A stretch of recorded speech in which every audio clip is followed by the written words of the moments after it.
Hey, everybody, and welcome to How to Make Films and Influence People with Peter and Andrew, where we talk about our own approach to screenwriting and filmmaking, we discuss great works of cinema, and we blasphemously imagine how those films could be remade.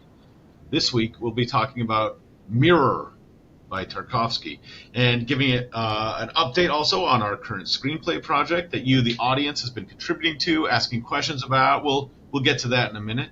But first of all, I'm Peter, successful filmmaker, film professor, and screenwriter. And this is Andrew. Filmmaker, screenwriter, but not a college football coach by choice. And we want to answer a listener question. Andrei didn't say where you were from, but Andrei asked, when you're writing your script, do you go back and rewrite as you go, or do you just try to push through and finish your draft? That's something that Andrei, I guess, has been wondering about in his own screenwriting journey, and that's something that honestly we've thought a lot about, and so that's something. Yeah, I'd love to talk about that. This is the kind of nuts and bolts kind of screenwriting talk that people don't always discuss, and I don't think there's one right way to do it, but with this project, we spent a lot of time outlining, thinking through the characters, the plot, what we want to happen. And I would say now that we're in the stage of writing the actual first real draft of the script, our goal is to just push through and finish it and not really second guess everything as we go. How do you look at it, Andrew? I think the big reason that we are doing it this way is because we have such a, I'd say, detailed outline really so far. Our outline is almost a draft in and of itself. There is some dialogue in it, but not everything. So writing it this way, it feels like we need to get the story on paper with dialogue before we can go back and just start editing, because we kind of know the direction the story's going. I mean, we really do. We know what each scene is supposed to do. And so it's a lot easier to just get it on there and then go back and, fine tune things. Yeah, absolutely. And there's a saying that a film is written 3 times, once in the writing, once in the production, and once in the editing. But I feel like within that writing category, it's also often written 10 times. And I think that's not just like a draft and rewriting the draft and rewriting the draft, but it's also like we started off with a basic idea. Then let's think about broadly how does that play out, and then we get into the real detailed outline, and we have something like a 25-page outline for what's going to be about a 100-page script, which is kind of crazy. I mean, our outline could be more words than the script itself ends up being, but I like this system both because I think I'm going to say more than 2 things, so it's not both. It's for the following reasons. I like this kind of system because I find it's an organized way to think through what you're going to have. I like doing both the left brain and right brain approach. It's not just pure creativity, and it's not just a spreadsheet. It's combining both parts of that. I also think being able to see things in an outline form, it's a little easier to visualize the different beats of the story, the different big elements of the story, and think about whether they're really working. When you're reading through pages and pages of dialogue, it can sometimes you can lose the forest for the trees. You just get, either that's interesting dialogue or it's bad dialogue, but you're often just focusing on the dialogue itself and not thinking as much about the actual story. And so I like spending time on that outline where it's the story itself first. And then the third thing I would say is that it's a lot easier to radically change things when it's only an outline, whether it's really moving things around or cutting stuff or adding stuff. But I feel like when you've spent a lot of time writing out dialogue for a scene, you know how much time you spent writing that. You think it's really funny or interesting. It's hard to bring yourself to then just delete that. But deleting a couple lines in like a bullet point, that's not as painful. And so just sort of on a pain level, sometimes you have to kill your darlings, but it's easier to do that when it's in bullet point form and not in actual screenplay form. And the That's final thought I have on this score is that it is scary to look at a blank page, and being able to like look at an outline and then be sort of filling in, connecting the dots on the outline, as opposed to just feeling like I'm staring at a blank page. I don't know where we're going to go from here, but when you have the outline, you know where you're going to go. You can just think, okay, I know in this scene, here's where we're starting, here's where we need to get to. Now I have a, within that parameter, I can now write the scene and bring out my creativity, but I'm not just always starting at square one with a blank page. So that's my long-winded approach to this. But what's your take, Andrew? I I agree with all of that. I think, especially when you're working as a team, which we are for the first time on this, you got to do things a little different. I think in the past I've done the other way where you just start with a blank page and you start writing, and you just end up having to change so much by the time you're done. And I feel like it is more painful, like you were saying, just to, take out a whole scene that you spent so much time on. Where with this, we're just, I mean, from when we first started the script to what it is now, it's so different. And we've changed so many things. And it was very quick and easy to do because it was just bullet points. It was just, here's what we think is going to happen. And so I think we were able to move a lot faster to get to what we think is a good story at this point. And now it's just fleshing it out. So yeah, it's been an interesting experience doing this as a team, but I think it's been really fun and rewarding so far. And I feel really good about how it's going to turn out because I think the foundation is so strong and solid that I feel very strongly it's going to be what we want and good by the time we're done with it. I agree. I agree. It's guaranteed to be the best script ever. So there you go. All right. Well, thanks for the question, Andre. And we love that. We love to hear from you guys if you've got questions. And we'll also be having more polls about your involvement in the script. So we look forward to keeping you in the loop on that. But now let's get into what we've been watching. Before we get into the actual film we're going to be talking about this week, Andrew, you've been seeing anything recently? Yeah, you recommended this film to me called Barbarian. You said it was Oh, a light-hearted, fun movie I'd enjoy watching, and couldn't have I been hope more you had the wrong kids with you. than that. Yes. This is came out in 2022, I think, and it is very much a horror movie.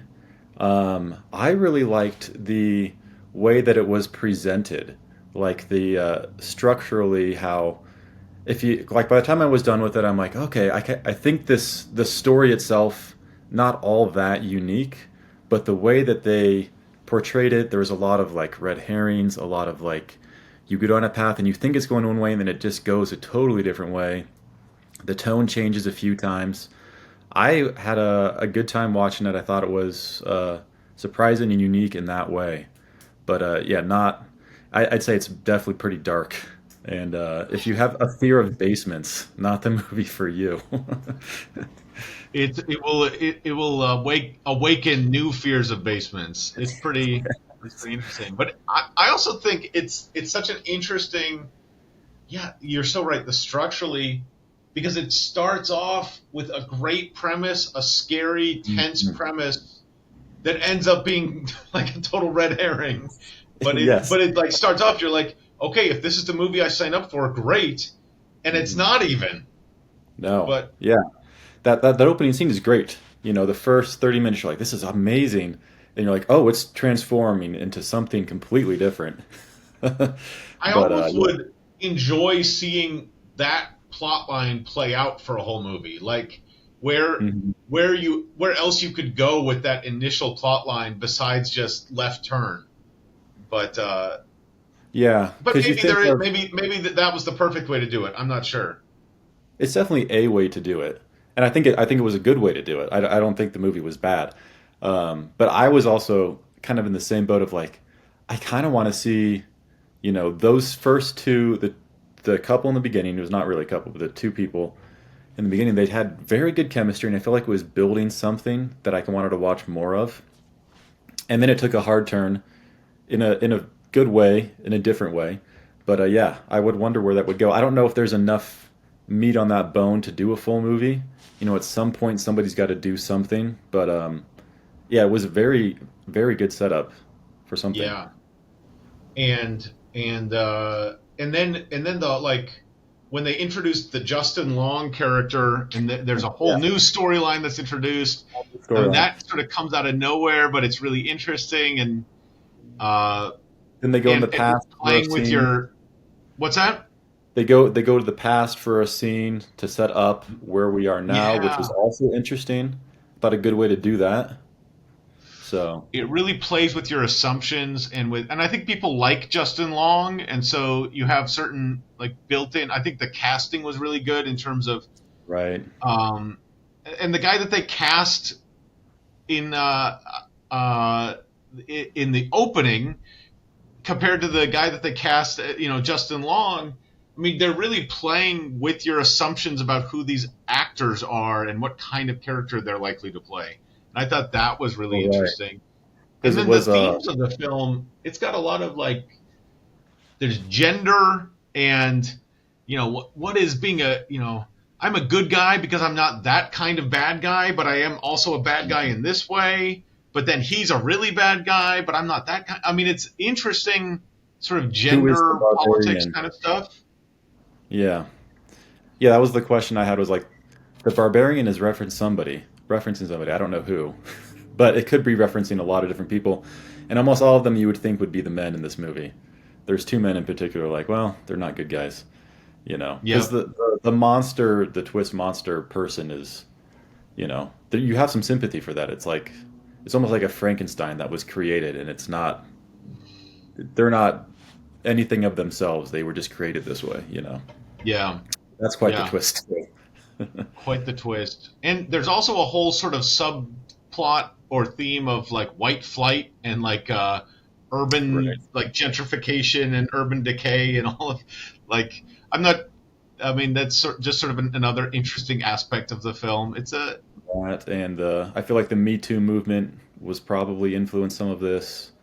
It's yeah, definitely is attacking these themes. I mean, it's not like it's unnoticed. I think they intentionally did this, but you know, using a horror film to explore these topics. and I think the address for the house. Do you Oh, is it? remember what the address was? They said it Because a few times.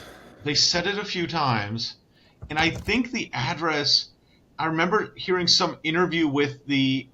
476 Barbary, is that right? Yes, 476. And I remember hearing an interview with the director who said there wasn't like a good reason for that.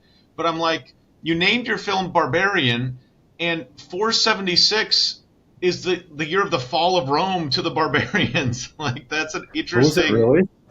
Yeah, I mean, maybe I guess that's just a coincidence, but what a crazy coincidence. Or is it? I don't know. He said it And I was. mean, that could be That's a whole funny. tangent about did Rome really fall? But we don't. This isn't the time for us to talk about the Roman Empire. That's every other day of the week. Right, right, Um, right. Yeah. We'll get to but that eventually. Barbarian, great film. I wouldn't recommend it to everybody, but I did. But Right. really good. It was a good film. Yeah. What about you? I've been watching. I watched the first episode of the new season of Mayor of Kingstown. I don't know if Mm, you've seen this show. It's on Paramount Plus. I've Jeremy not Renner. seen it. I've heard good things though. The first season I thought was really really strong, and I really liked the first season. It's basically about a town in Michigan where there are multiple different prisons, and the whole industry of the town is the prisons, and there's also a lot of crime on the streets. And basically, the Jeremy Renner character is playing the mayor of Kingstown. He's not the actual mayor, but he's the guy who is sort of the liaison between the gangs on the streets, the gangs in the prisons, the guards in the prisons, the police in the streets, and basically everybody in this world need like the one person that connects them all is the Jeremy Renner character. The first Oh, season I just thought was really really strong. It leads up to like a whole prison riot that happens, which I thought was one of the sort of scariest, craziest sort of events I remember in TV. This first episode of the new season I thought was good, and I'm hopeful for the rest of the season. I have felt like every season after the first has not been quite as good as the first, but I'm hopeful that they bring the magic back. But that's one that's I think it's a really I mean, if you've never watched it, I would definitely recommend the first season. I'm a little softer in my endorsement of the subsequent seasons. Yeah, it seems to happen a lot with these shows where they have an amazing season. It's almost like they've had that season planned out, and then they didn't know, if they're going to get picked up, where they're going from here, and it's like we got to carry that forward. And that seems like a hard thing to do when you have like, here's a story, now continue the story, and it's like that's not always the easiest thing to just continue a story that was kind of completed. I don't know how the first season ends, if it's feels like that, or did it feel like it was like giving you a lot more room to grow? I mean, they do. It definitely comes to an end, and the show does TV shows can sort of either be episodic or serialized, where either every episode is its own little thing, or it's telling a longer story broken up into different episodes, and then there are a lot of shows that blur the lines of that. Like Friends, each episode stands on its own, Right. but they're also telling an arc over a season or something like that, or a 3-episode arc or something like that. This show is mostly telling the longer story broken up into episodes. There's a little bit of like, well, every episode there's going to be some kind of problem that we need to solve, but I mean you just need that for any kind of show. But I would say it's mostly telling a longer story, and that is, I think, I feel like it's hard to do. I think that's where you can have a lot of fall off from one season to the next if you've kind of told the story that you wanted to tell already. Right. There's shows that do when you're going into a show and you're like, I know it's 10 episodes and all the episodes are connected. I mean, I don't know why I'm just thinking of was it True Detective, where they have a season but it's kind of like not related. But there's the first season with Matthew McConaughey and what is it, Woody Harrelson? Yep. Just so incredible. And it's like this, it's one story the whole way through. But then the next seasons, that doesn't quite capture that same like level of quality, even though they're still good. But it feels like it's hard to, where are you going to cut this story for this episode? How are we going to keep you interested long enough without like dragging it out, without it feeling like it's slowed down? Like to do one story broken up into 10 just feels like a hard thing to do sometimes, and you really have to have it down for it to be like really strong the whole season without it slowing down. Yeah. But people do it really well. And True Detective is like one of the more dramatic, because it's a totally different story for each season. And the first season is so strong. I think I like the fourth season where they go to like the Arctic or something. But the second one, I gave up on the second season a few episodes in. It was just a little.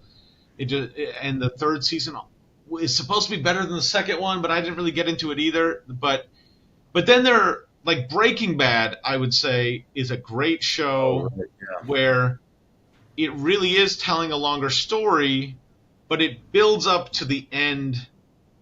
But it doesn't feel like at the end of the first season like it has finished the story it's trying to tell.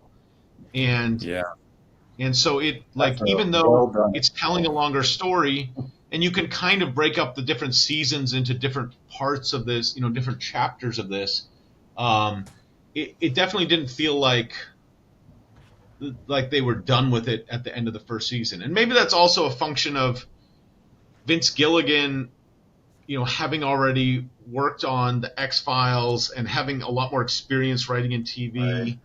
And not to say that other writers don't have a lot of experience, but maybe that helped him in envisioning this for the longer haul. He had enough confidence in it to say, like, we don't need to get to the ending by the end of the first season. We're gonna play this out over 5 or 6 seasons or whatever. There's enough there. Yeah. There's got to be an element of just having the right story for that to work because not every story would work, cut up like that. So I think you got to have the right person to do it, knows what they're doing, and a good story that there's enough in the story to just have these episodes that go a long time with, and still have a bigger story to tell as well. Like there's got to be so much, it's a balancing act. It feels like to get all that right to do it really well. Yeah. Difficulty level seems a little higher. Yeah. I would say Mayor of Kingstown.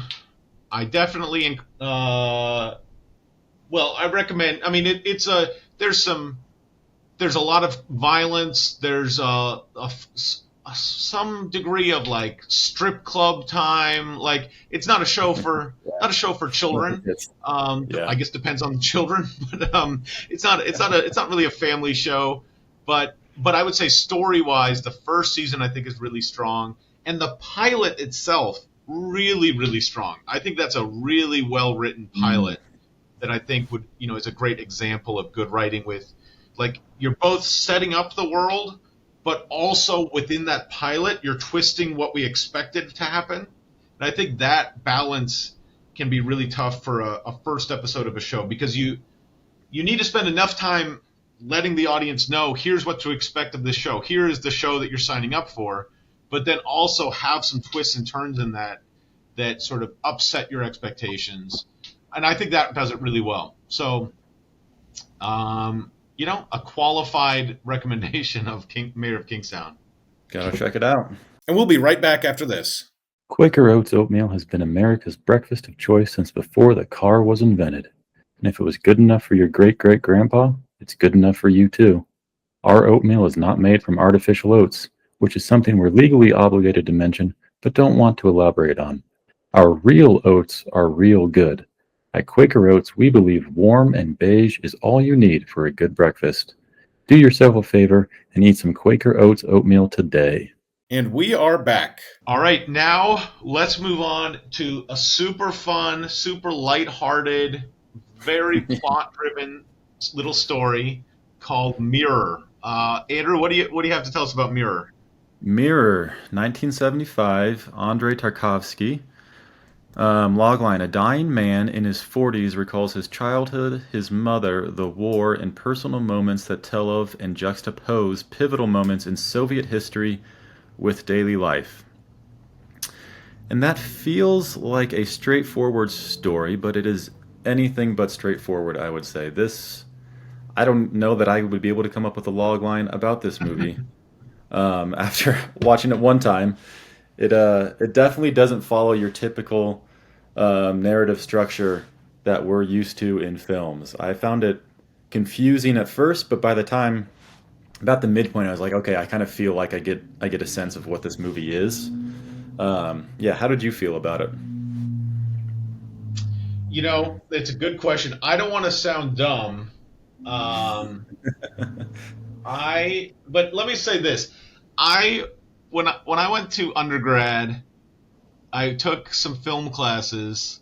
I ended up going on to graduate school, which was a different experience. But as an undergrad, I took some film classes, and on the first day, the professor said, if you came here to learn how to make movies, you're in the wrong place.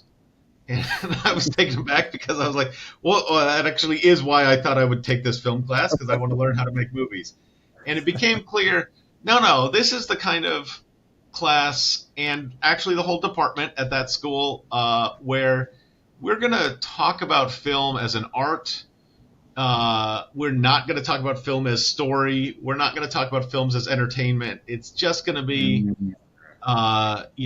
cinema as art, basically, is kind of the approach. Very, we read a lot more. We never read Save the Cat. We read a lot of Claude Lévi-Strauss and Derrida, like French philosophers, as opposed to like structurally, functionally, how to make movies. So that has informed my approach to film a little bit, although in many ways I have rejected it. But like, I guess I'm more interested in the more traditional, like making movies side of things, but I'm glad to have that experience. So with that said, this would have been a good film to watch in one of those classes. I feel like this is a film that really expands what cinema can be as art and is not playing into let's tell a fun, entertaining story. And so I appreciate a lot of aspects of that. And at the same time, it isn't offering me almost any of the things that I'm looking for when I'm generally watching a movie. So it's like, I guess my takeaway from watching it is I think I would get, there's some movies where it's fun to watch it at home, some movies where you really want to watch it in a theater. I feel like I want to watch this in a museum. I don't think I want to watch this in any format that I normally think of watching movies in. When you said the word art, I'm like, that describes it. Like, this is just art, It's like poetry. It's something you just have to sit with and just feel it, And I feel like you could go into it, like if you look at a piece of artwork and be like, here's why I think they did this, here's what I think this means, this is how I feel when I look at this. And I think every person watching this could get something different, or say this is what I think it means. Like, I don't know. I feel like this is so open-ended of what this possibly could be that you could have, wildly different takes on this and they could both be pretty accurate. And I think that watching the movie, I think visually it's beautiful to watch. There are just scenes in this movie that you look at and you're like, wow, like very impressive. And the way that he sets up those scenes in these places, which takes place in the Soviet Union, back before, it feels like it was part of it is post-World War II, part of it is pre-World War II. I didn't even realize this was the same person's life that he was recollecting until a lot longer in the film than I probably should have, because it's kind of confusing. But they all felt very real, these places. Like when he comes in and he has these really slow shots, and you know that this was all set up because he's doing this very deliberately. It's very slow and methodical, and like it feels like every take and everything in there he put there for a reason. And yet these places feel like you just walked up into it. It feels like it's like they were there before you got there, and yet you know that he made it for this movie.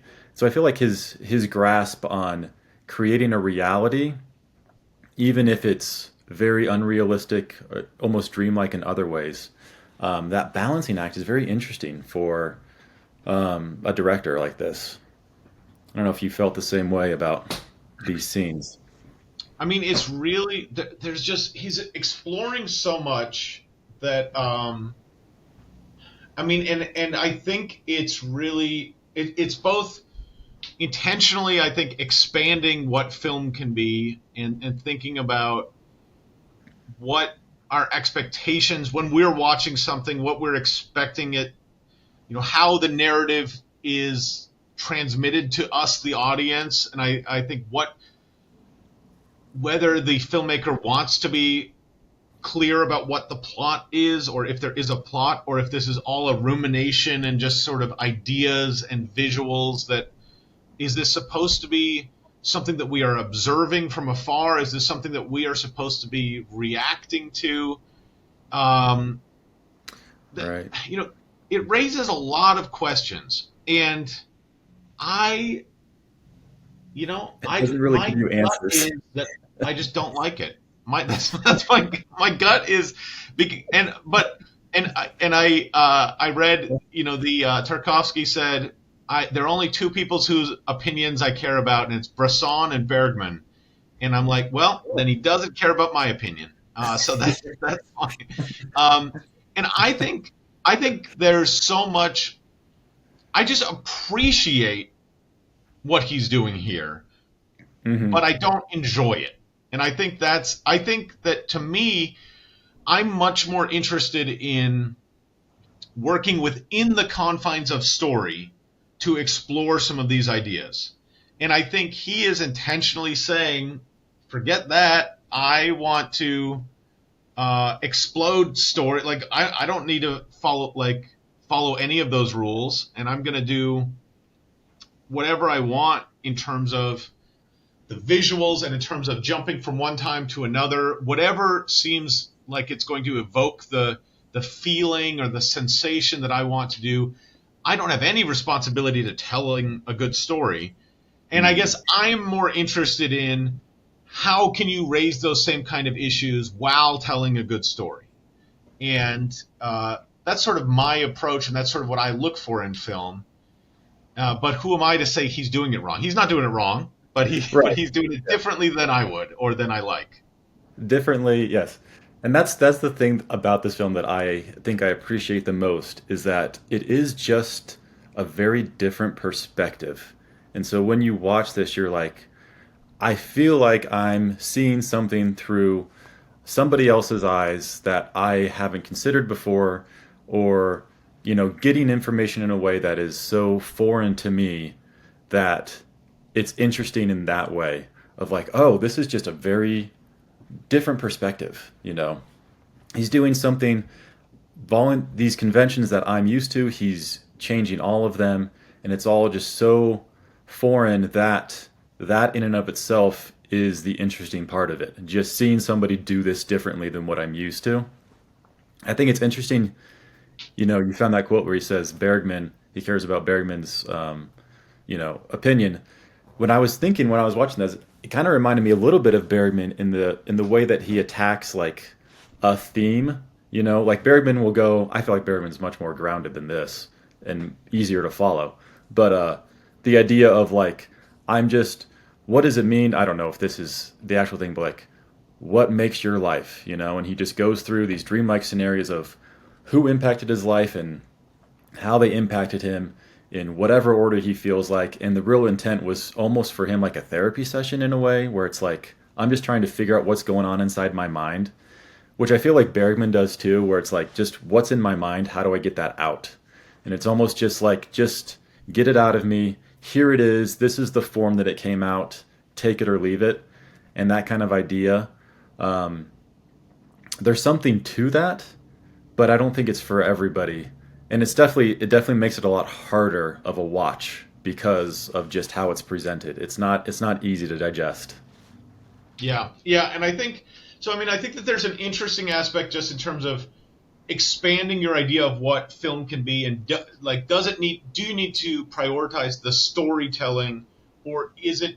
I mean, if you break film down to its basic element, there's a moving picture with sound, and we just quickly latched onto the idea, oh, let's take the plays that are on the stage and put that in front of the camera. Mm-hmm. And that's and then that just became the go-to. We're going to take a play and put it in front of the camera, and then we'll adapt it, but basically that is what film has been. And right. I think this is sort of saying, what if we just think of film as an invitation to a dreamscape and thinking back on memories, and you're going back and forth in time. You're seeing different visuals. People appear and disappear without you explaining who they are. I think it's such a bold, interesting approach that it's worth seeing in the sense that and some people might really, really connect with it and just love it. Mm-hmm. But I think even if you don't, it's worth seeing because it makes you question your assumptions about what film needs to be or why film is the way it is, and then think about what are we doing when we're making a film or when we're watching a film. And so a couple things that occurred to me.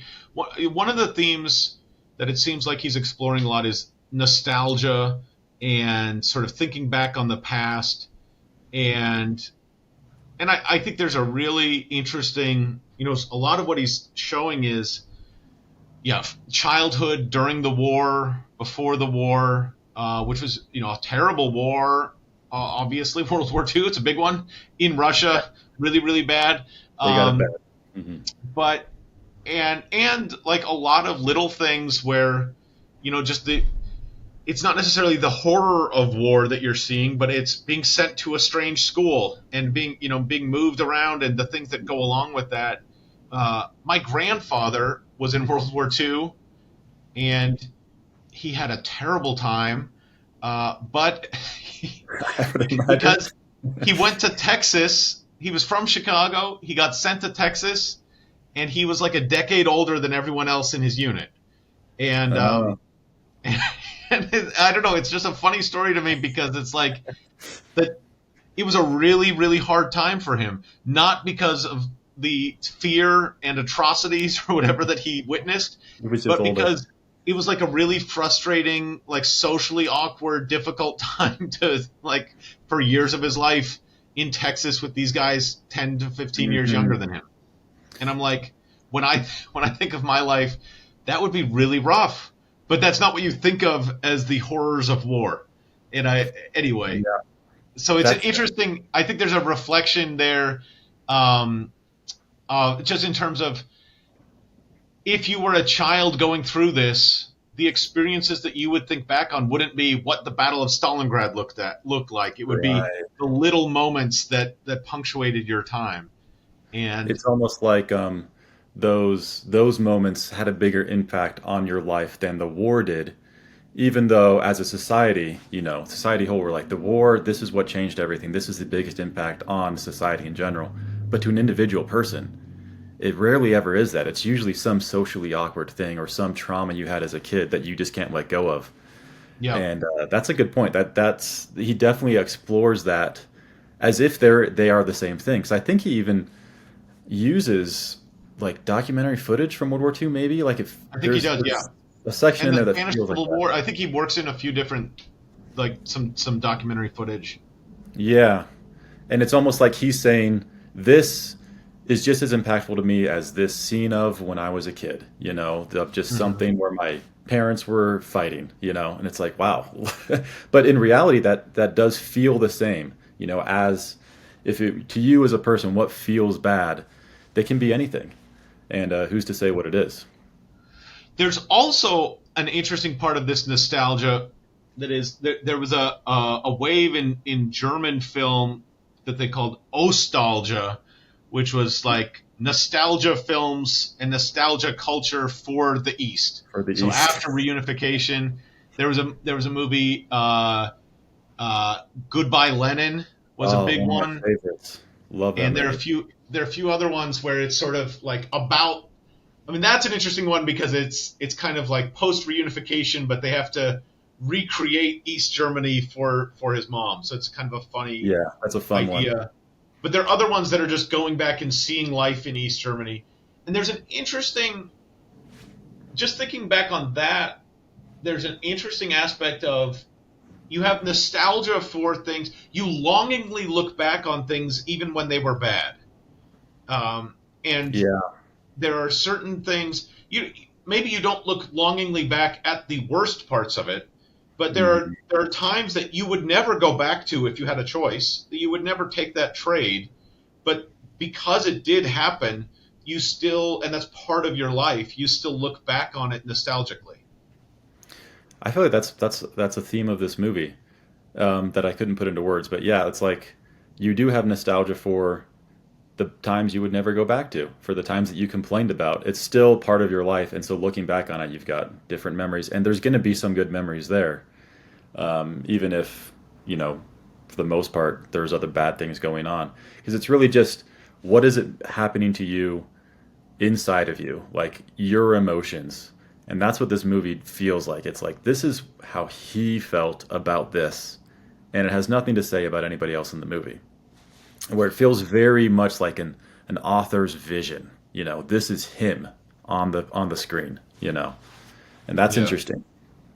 Here's one other thought I had was some of the imagery just seems it to me it evokes more what I think of like horror film imagery. The Yes. a lot of the apartments, the way they're just so creepy looking, the some of the black and white or sepia tone footage, it looks like a horror film to me, and I'm not sure that's intentional. I don't know that like I mean I think the Yeah. apartments. This is more just a faithful look at what the apartments might have looked Right. like, or Mhm. maybe thinking what that apartment would have looked like to a child at the time. Maybe it's not 100% accurate, but I think I'm not sure that it's playing on horror movie tropes. But Right. that's an interesting thing. As a viewer, it's hard to ignore that these images then are associated with other things that might be different than what Tarkovsky was meaning them to mean. That's true. I got the sense that this was horror adjacent, just in the way it looked, but the themes and the way that it plays out is not really related to how a horror movie would happen.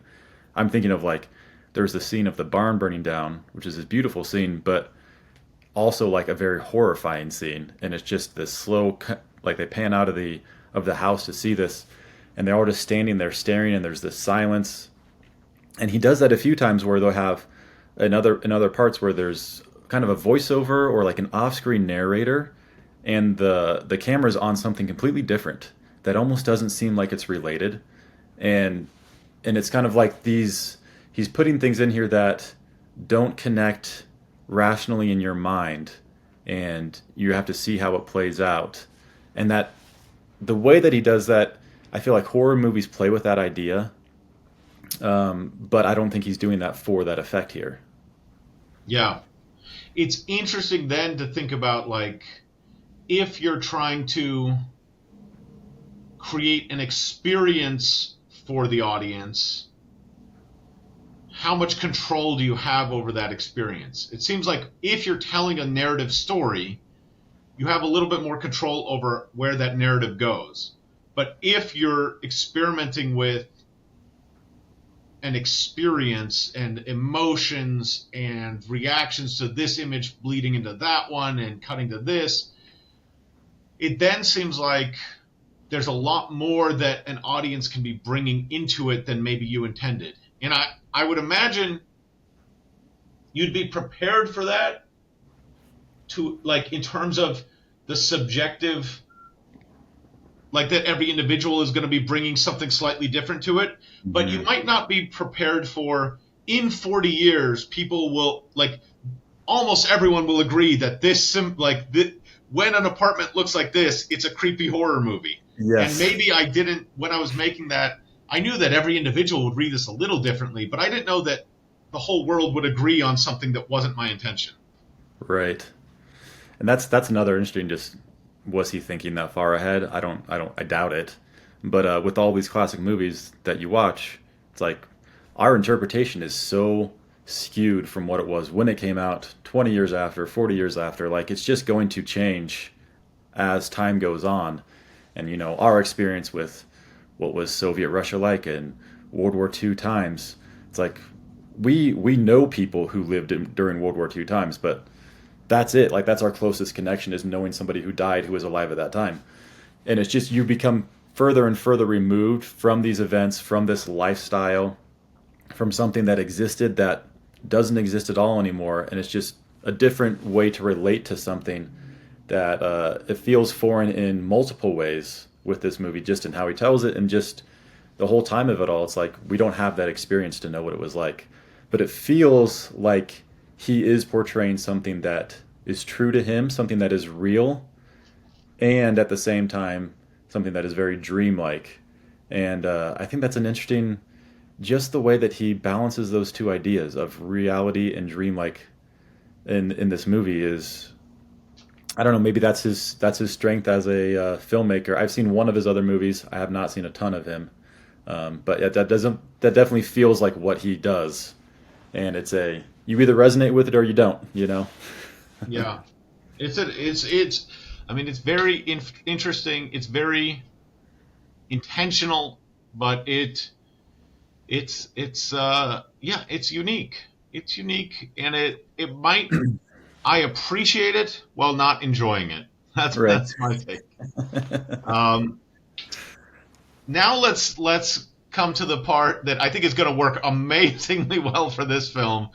So a Hollywood studio comes to us and says, we want to remake this film, but we want to do it in one of the following ways. So a family film, a family version of Mirror.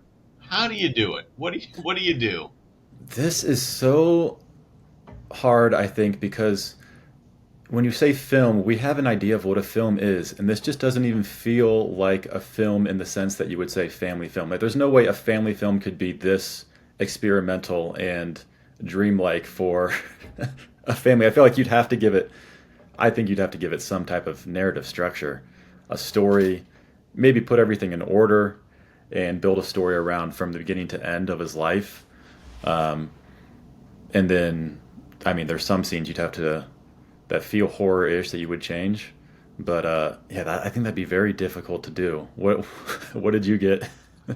I had two ideas. Two ideas. I mean, so one is, taking your point about having to impose some structure on it. I think if you did that and you said, sure, his movie is kind of all about these like approaches to cinema and how we remember things, but we need to have some kind of storyline. It's like, okay, so maybe we have a family story, and it's, this happens to the father, and he goes off to this school, and these things happen, and I'm thinking it's like an American Tale with Fibush and the Oh the yeah, little yeah. mouse family. I'm like, Wild Wild West, yeah. you kind of do that, but it stays in the Soviet Union.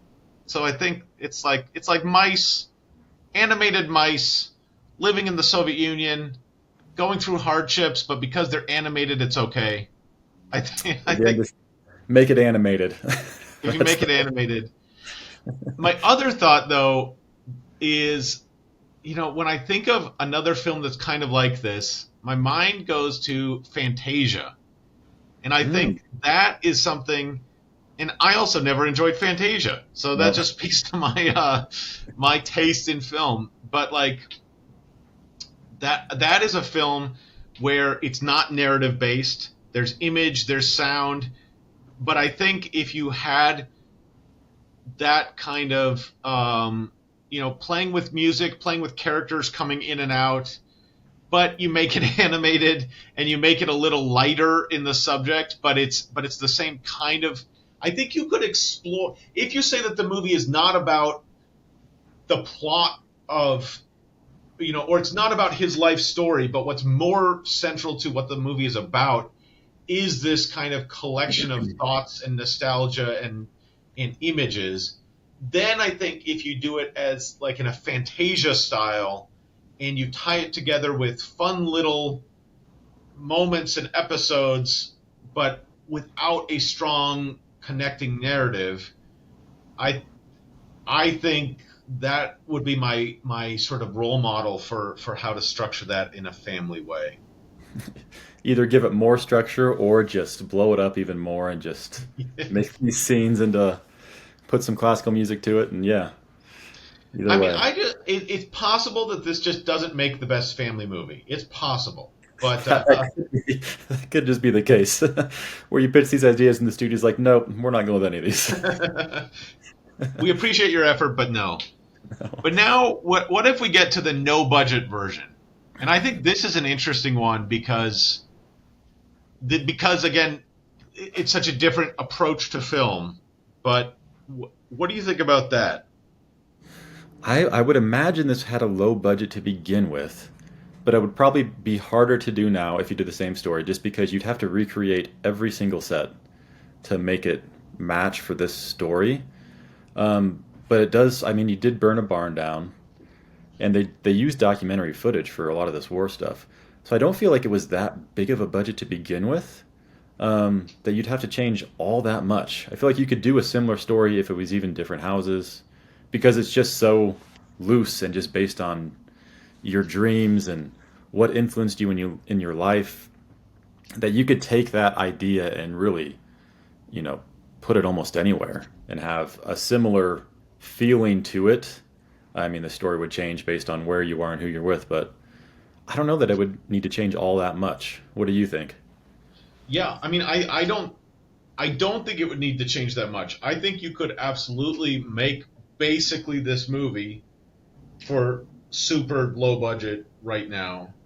I think and so like I don't even know of specific changes that you would need to make, except it'd be tough to burn down a barn. But like a lot of things, you could just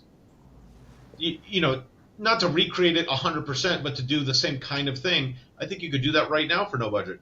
But I think what's an interesting challenge with this is that now that there's so much more film that exists, and it's so much easier mechanically to make a film that you could just shoot it on your phone. I think the question then becomes, how do you convince people that this is worth watching? This is something that I've thought a lot about, because when I was in college and thinking about these films and watching these films where it's unclear, a narrative is a little bit objective to say whether it's working or not. There's some subjectivity, but there's a lot more that can be objectively said, I think, about a narrative structure. But here, when you're talking about just these ideas, it's harder to tell if it's any good or not. And I think in the 70s, when you really are putting in and I think there's a lot of specific ways in which, the actual choices that are made here really clearly are very strong, very artistic, and are exploring really interesting ideas. But in terms of, would people watch it? Would you get any attention for your film? I think it's a lot more challenging to do that nowadays with this kind of project, because we don't give any credit to the fact that you made a film. Like, if you made this in 1974 or 5 or whatever, the fact that you went out and shot this on film says, oh, this must be something. But now, the fact that you opened up iMovie and put in some footage, like, we don't give any credit to that.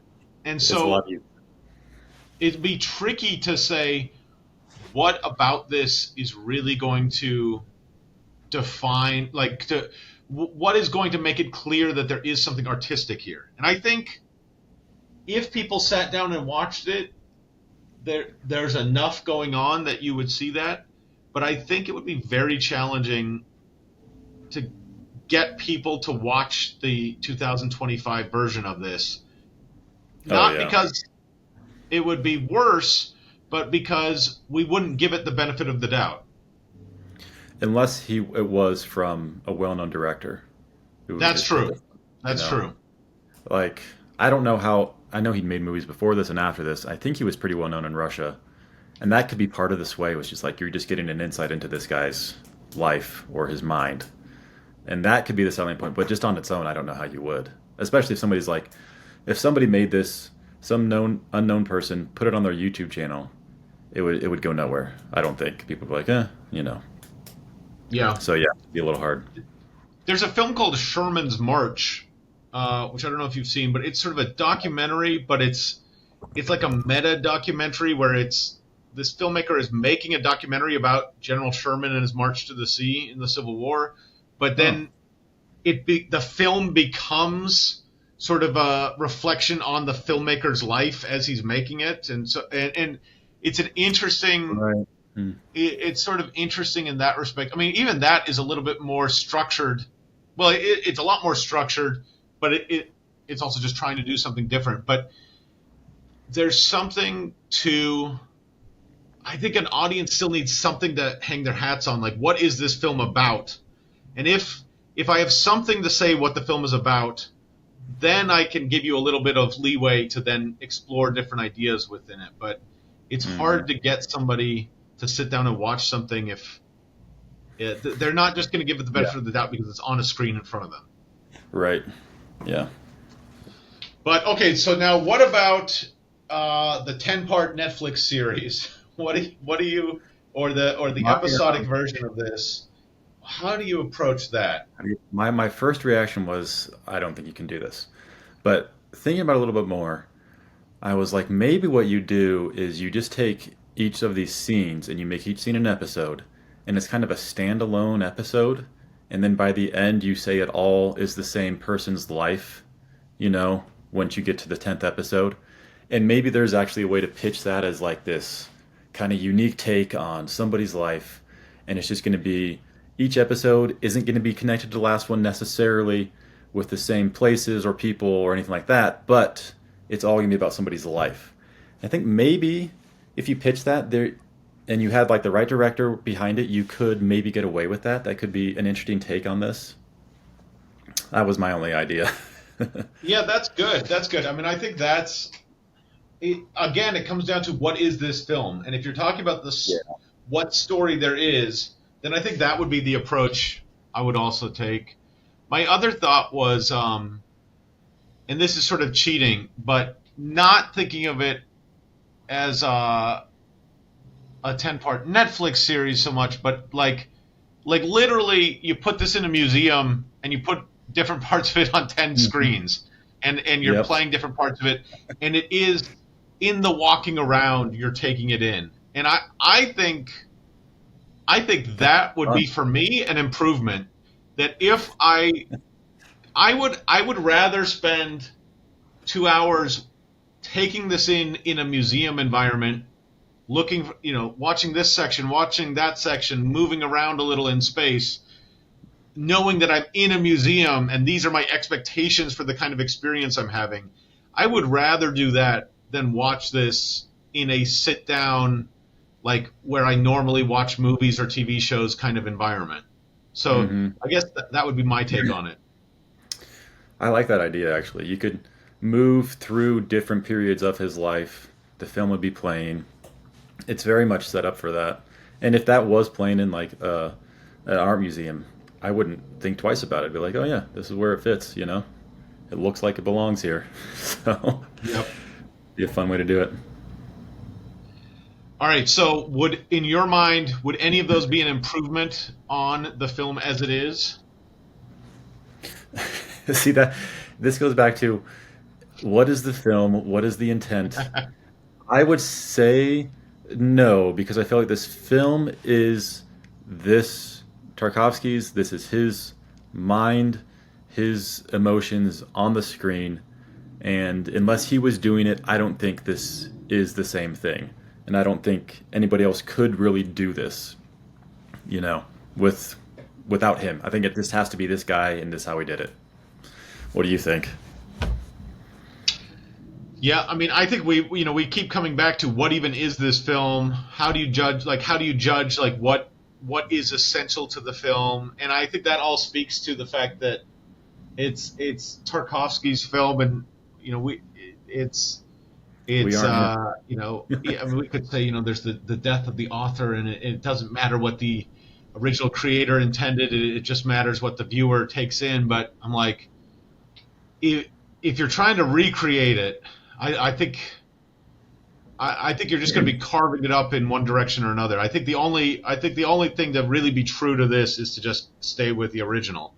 I would enjoy more the museum version, or I would enjoy a totally separate movie about a person growing up in the Soviet Union and going through World War II. But I would enjoy that experience of watching more probably. But in terms of being true to this movie, I don't think you can do it and make those changes. Right. Yeah. All right, so final verdict on Mirror. Would you recommend it to people? To which people? How much do you have to hate those people to recommend it to them? Or how smart do they have to be to recommend it to them? What's your take on it? This is the thing with this movie is if I didn't know this was a classic movie and I had just watched it with no context and I just found it and I just watched it, I would have thought, oh, I don't even know if I would have finished it. I would have probably, if I did finished it and be like, I don't think I would have watched that again. I'm not going to recommend it to anybody. And I'm not going to think too much about this. But because it has this place in culture, in history, because this director is such a big name in cinema and that he's changed things, you're like, I can see the argument for this being a classic film. And even though I don't love it or understand the whole thing, I can see that it is, this author's work and it can hold up. That being said, I don't know that I would recommend it to anybody unless they were a really big film buff or into history or wanted something that would challenge, their film watching. If I just want something different, then this is a movie that's yeah, you should check this out because it's very different and just give you a different perspective idea of what a movie could be. But other than that, I don't see myself revisiting this anytime soon. Yeah, I think I would recommend watching a film like this, and maybe this is the best one of its kind. But I think that expanding your understanding of what film can be is valuable. I don't think I would look at this as sort of a homework assignment and not necessarily like a recommendation like you're going to love it. But I think for most people, I would imagine most people, almost everybody, doesn't spend much time watching movies like this, and most people probably have never seen a movie like this. And I think it can be helpful to expand your understanding of what film can be, and so I think that's valuable. And I think some people really love it, and so I think it's worth, anytime that can be the case, it's worth giving it a chance to expose yourself and see if that might click with you. I feel like most of the people I know it would fall in the category of see a movie like this at some point, so you have that experience. And Right. but I think this is a really interesting film that it's good to have seen it. Would you watch any of his other films? Um, I would watch his other films. I mean, I would be really interested to see what he would do with a clearer narrative with his style. I'm not sure that he has those, but I would be really interested to see that. I would give him a chance. I mean, there's so much beautiful and so much artistry in this that I'd give it a chance to watch his other films, but I would have low expectations of my enjoyment of them. Right. Like I think I wouldn't right now, but given some time, I'd be like, I'll watch another one of his films if it's recommended or people like I resonated with this one. I have seen Stalker, which I think is his most famous, and definitely has more of a narrative structure than this one. And so if somebody was like, I want to watch Tarkovsky, I'd be like, that's the one you should probably watch. Also very slow though, very slow moving, very deliberate, slow pacing. So I think it's a movie that you just have to be, you sit down, you're like, I'm just going to have to sit here, and it's not going to be the most action packed, but you're going to have to like work kind of like poetry to figure this out, which I think is valuable, and it's worthwhile sometimes. It's maybe not be everyday type of thing, but every now and then I think that's a worthwhile thing that's enjoyable. I hear that. So I think we can agree though, not every day. Don't watch Mirror every day. If you're watching this every day, there's something Yeah. wrong. And there we have it. Thanks for joining us for this episode of How to Make Films and Influence People. Check us out at howtomakefilmspodcast.com, and we'll see you next time.